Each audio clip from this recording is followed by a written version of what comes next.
Em nosso estudo de hoje está na segunda carta ao Timóteo, capítulo 2, versículo 21.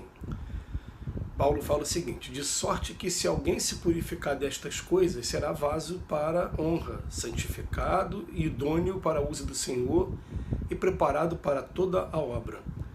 E Emmanuel comenta na lição 78 do livro Vinha de Luz: purifiquemo-nos. Em cada dia de luta é indispensável atentar para a utilização do vaso de nossas possibilidades individuais. Na Terra, onde a maioria das almas encarnadas dorme ainda o sono da indiferença, é mais do que necessária a vigilância do trabalhador de Jesus nesse particular. Quem não guarde os ouvidos pode ser utilizado pela injustiça. Quem não vigie sobre a língua pode facilmente converter-se em vaso da calúnia, pela leviandade ou pela preocupação do sensacionalismo. Quem não ilumine os olhos pode tornar-se vaso de falsos julgamentos. Quem não se orientar pelo espírito cristão será naturalmente conduzido a muitos disparates e perturbações, ainda mesmo quando a boa-fé lhe incuta propósitos louváveis. Os homens e mulheres de todas as condições estão sendo usados pelas forças da vida diariamente. Por enquanto, a maioria constitui material utilizado pela malícia e pela viciação. Vasos frágeis e imperfeitos fundem-se e refundem-se todos os dias em meio de experiências inquietantes e rudes. Raríssimos são aqueles que, de interior purificado, podem servir ao Senhor, habilitados para as boas obras. Muitos ambicionam essa posição elevada, mas não cuidam de si mesmos. Reclamam a situação dos grandes missionários, exigem a luz divina, clamam por revelações avançadas, contudo, em coisa alguma se esforçam por se libertarem das paixões baixas.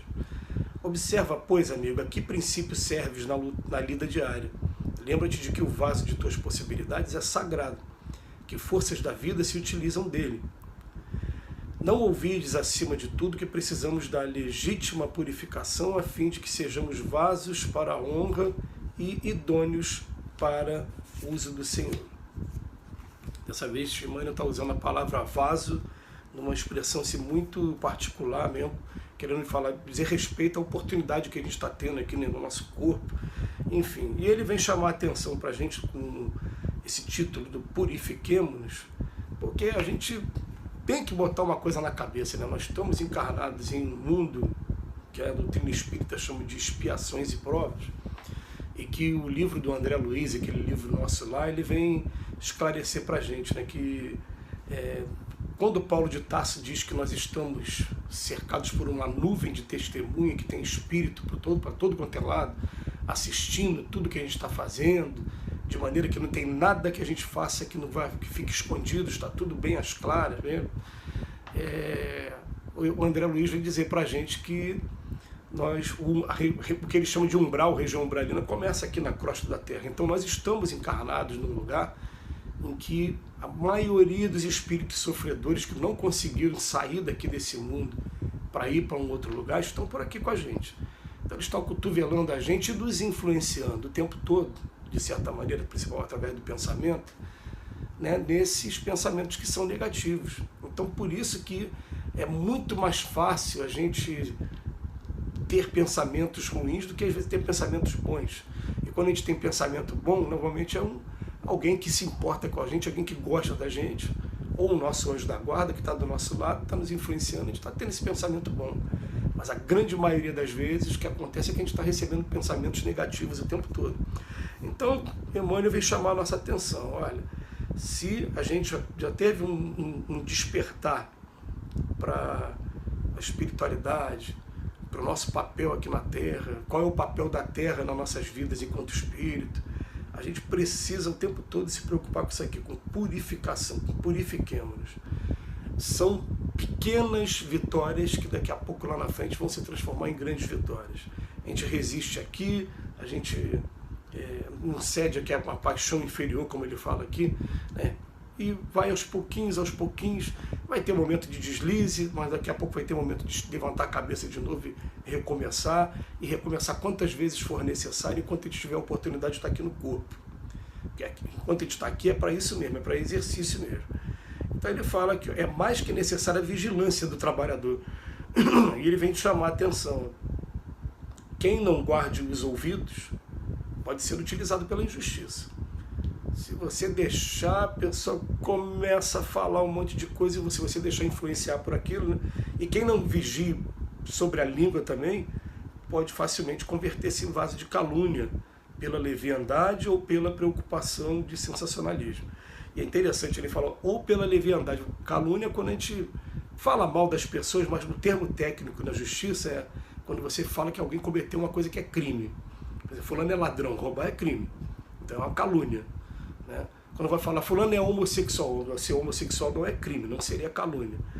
Mas vamos fazer uma interpretação mais extensiva da calúnia. Então, toda vez que você fala mal de alguma coisa, calúnia, né? Aí ele fala, ou pela leviandade, pela simples questão de não estar preocupado mesmo com a moral e com o bom senso, ou pela preocupação do sensacionalismo, tem uma coisa para te contar, né?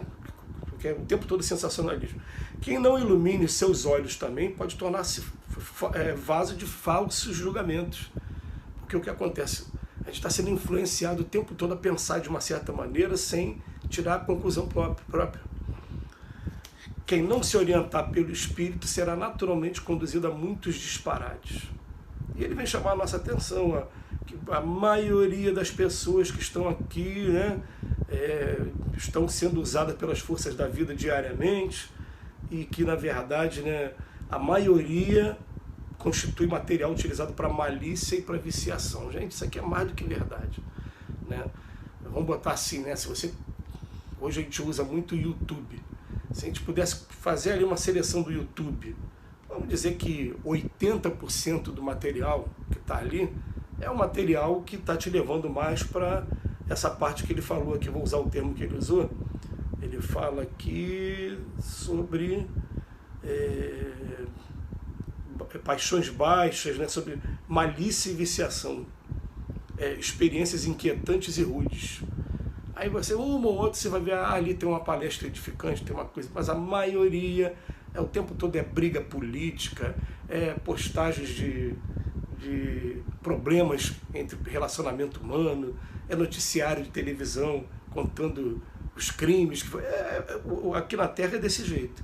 Então, como a oferta é muito maior de coisas que sejam para prejudicar, é natural que vídeos como esse que a gente faz aqui diariamente, então que até os palestrantes que assumiram o compromisso com o público, eles não têm tantas visualizações assim, se você parar para comparar com os grupos aí, grupos de comédia, grupos de stand-up, você vai ver ali, eles têm, são milhões de visualizações, e você vai ver uma palestra espírita, está ali com 2.000, 1.000, a proporção é impressionantemente menor. Então, o que acontece? A gente vive por isso que Jesus falava para a gente assim, né? Que a porta da salvação é estreita, a porta da perdição é larga, e que todo mundo teria que fazer o seu esforço. Ele fala aqui para a gente, né? Temos que fazer o nosso esforço, são pequenas vitórias, são pequenas renúncias, a educação ela é lenta, nós somos muito lentos, a gente precisa estar trabalhando, né, essa pedra bruta que existe dentro da gente para um dia transformar em pedra tolhida, para poder ser utilizada pelo grande arquiteto do universo na sua grande obra. Mas por enquanto a gente reconhece, nós somos todas pedras muito brutas ainda. Então ele observa, pois, meu amigo, a que princípios serve na lida diária. Eu estou procurando, na lida diária, trazer esses conceitos para mim. Mas eu reconheço que se eu ficar um pouquinho longe desses conceitos, o homem velho aqui, o que está dentro de mim, ainda erra muito, né? E a gente reconhece, então por isso que a gente tem que aproveitar a oportunidade de estar podendo meditar nesses valores e estar trazendo para a nossa vida o que a gente puder dentro do nosso esforço. A gente tem que fazer esforço.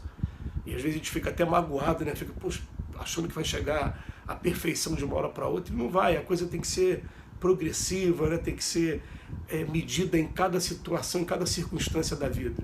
Não tem jeito. Mas ele termina com: observa, pois, meu amigo, né, a que princípio serve na lida diária, e lembra-te de que o vaso de tuas possibilidades ele é sagrado, né? Que forças da vida se utilizam dele? Não ouvides, acima de tudo, que precisamos de legítima purificação, todos nós. Então, se a gente buscar essa purificação isolada da sociedade, a gente está se enganando. A gente precisa estar tendo contato uns com os outros, exercitando por aqui mesmo. É o trabalho de todos nós. Que Jesus nos abençoe hoje e sempre.